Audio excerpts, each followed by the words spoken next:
Et bonjour à tous, c'est Germaine. On se retrouve pour passer en revue un petit peu les 4 decks qu'on va utiliser pour le multi. On va commencer aujourd'hui avec un deck multi vert, donc full vert, qui va être un deck support. Alors, dans les héros qu'on va utiliser, nous allons retrouver Pipin. Pipin qui a son coût d'engagement au combat de chaque ennemi qui est augmenté de 1. Pour chaque hobbit, il y en a un seul. Et surtout, quand on engage au combat un ennemi ayant un coût d'engagement supérieur à la menace, on pioche une carte. Avec Pipin, nous allons retrouver Mirlonde qui a uniquement pour but de faire baisser le coût de menace de tous les héros verts. Et enfin, nous allons avoir Erestor qui va nous permettre de piocher des cartes supplémentaires au début de la phase des ressources et à la fin de défausser toutes les cartes de notre main. Donc l'objectif du deck c'est de piocher un maximum et d'apporter un support aux autres decks. Alors une des formes de support, ça va être ici une ombre du passé pour déplacer la première carte de la pile de défausse de rencontre sur le deck des rencontres.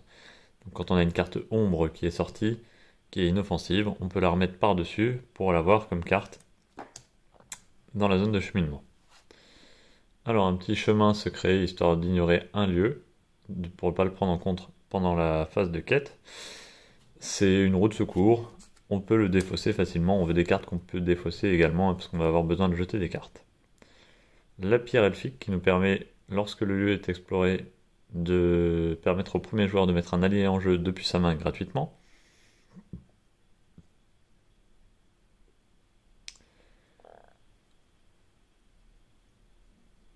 Oui, c'est gratuitement. Je ne sais pas si elle va bien fonctionner ou pas, on va la tester. Asphalot en support du deck bleu, puisqu'on aura Glorfindel dans le deck bleu. On incline Asphalot et on place 2 marqueurs de progression sur un lieu. Ce qui est important à la phase de quête notamment.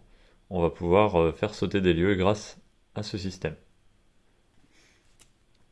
Ensuite, on entre dans de la pioche pour le deck. Donc pour 1 de mana, piocher autant que le nombre de héros verts. Du coup, on en a 3. On va piocher 3 cartes pour 1, ce qui est assez fort. Pour l'ensemble des joueurs, maudit 2, et chaque joueur pioche 2 cartes. Donc pourquoi pas, à tester en fonction de la situation si c'est nécessaire ou non. Ici pour 3, choisissez un joueur, ce joueur pioche 3 cartes. Alors ça c'est une carte d'urgence, c'est vraiment s'il y a besoin de faire piocher, parce qu'on utilise toutes nos ressources du tour pour faire piocher 3 cartes. Donc il faut vraiment qu'il y ait un deck qui soit mal en point. Ici les runes de Daron, piochez 2 cartes, ensuite défaussez une carte de votre main, et pas une des 2 que vous venez de piocher, donc c'est très très fort pour se débarrasser de cartes qui ne nous serviront pas de toute façon. On rentre dans les alliés avec Gardien des maisons de guérison qui va permettre d'apporter un petit peu de soin aux autres joueurs ainsi qu'au deck vert.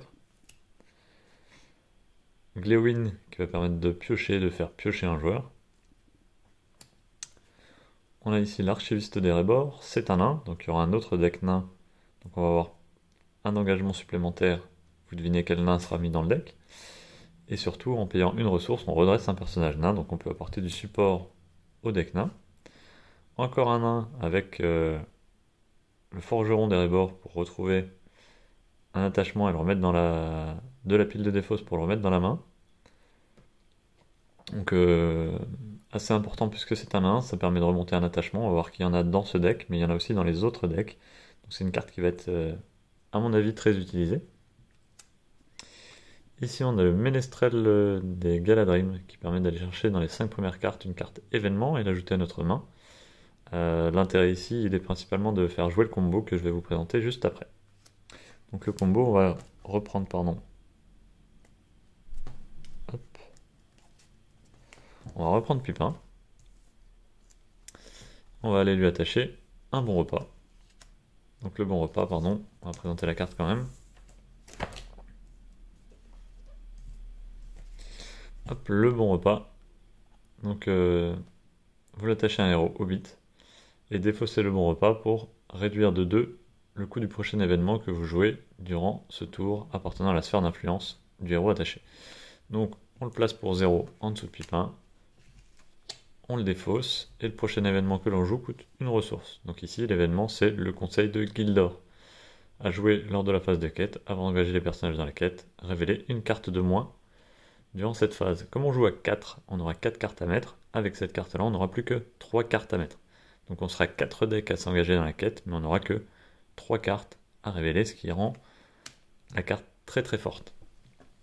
On aura un combo dans un autre deck pour avoir aussi une diminution de cartes dans le deck de rencontre. On y reviendra dans la présentation des autres decks.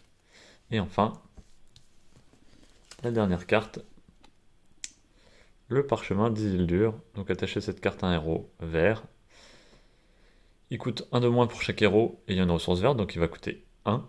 Et en le défaussant, on peut jouer n'importe quelle carte événement de notre pile de défausse comme si elle était dans notre main. Donc, une fois qu'on a joué au premier tour